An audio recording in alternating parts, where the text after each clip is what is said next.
Lesson 20.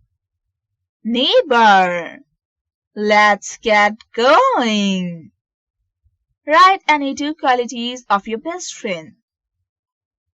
Read to understand. How would you feel if the person you like and trust suddenly seems to have become your worst enemy? When you think he is the only means of help you have, he turns up. The voice came closer, came towards the bedroom. The door was kicked open, and silhouetted against the drawing room light stood a tall young man, Totu, the neighbor's son. He switched on the torch. Its beam surged through the dark room. It crept over the floor and under the bed. It zigzagged over all the wall towards the window, clicked down the curtains, and traveled on. The young man took a step forward, then another. He did not speak a word, but the girl could hear his heavy breathing as he advanced closer and closer. Behind her, the girl felt her grandfather fighting off another coughing fit. "Not now, grandfather," she prayed. "Not now." The old man pressed his hand over his mouth in an attempt to choke off the rasping sound, but in vain. The young man heard him. The spun around focused the beam on the old man's face. Blinded by the sudden light, the old man shielded his face with his arms, coughing pitifully all the while. Shrinking away from intruder, the girl stared unbelievingly at him. "Tutu," she whispered. "Tutu." Hot, angry tears sprang into her eyes, and before she knew what was doing, she was out of the hiding place and hammering at his chest with her small fists. "Leave my grandfather alone! Leave him alone!" she sobbed.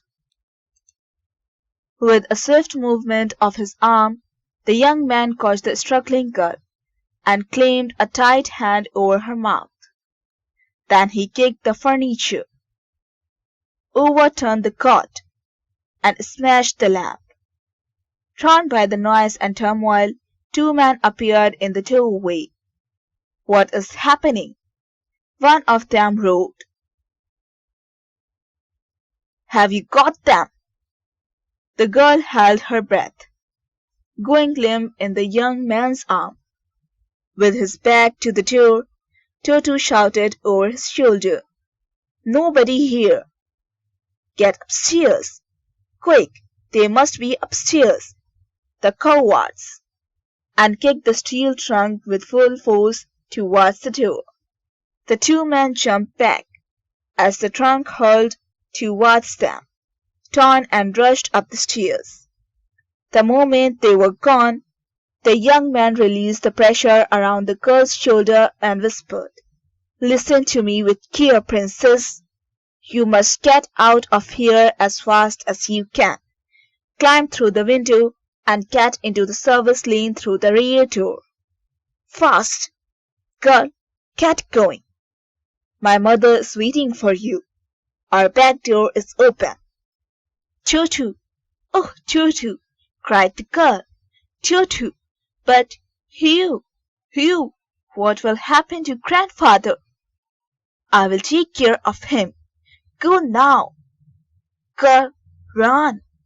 The young man urged her and lifted her over the window sill. "Run for your life!" With a soft thud, the girl landed safely on the ground and was over at the back door in a second. She opened the door and stepped into the service lane. Behind her, she could hear the mob rampage through the rooms. She stopped in her tracks. Grandfather! What would happen to grandfather? She could not leave him. Could she? But Totu's words hammered inside her head. "Run, girl, run for your life!" The girl ran on.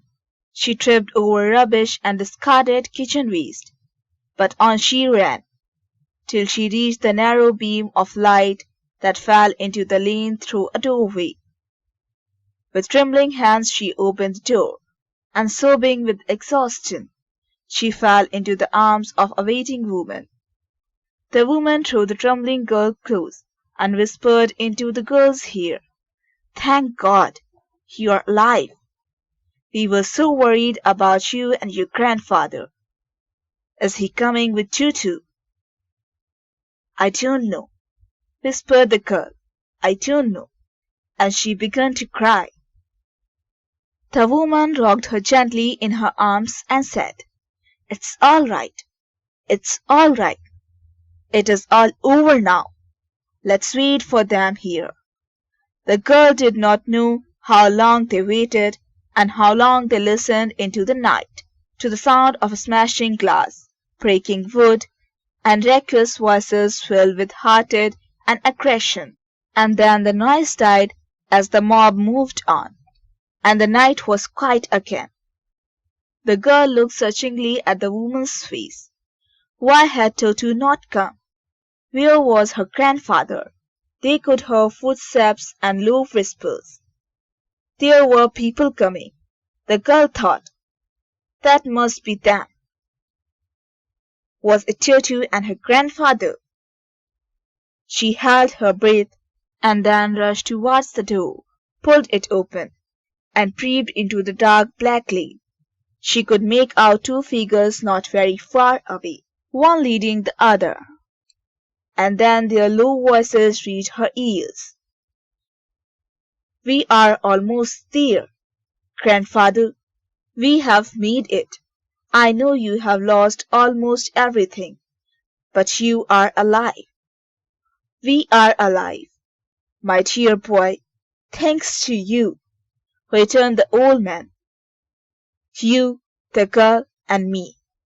And then he called into the night, "Are you there, Bitya Rani?"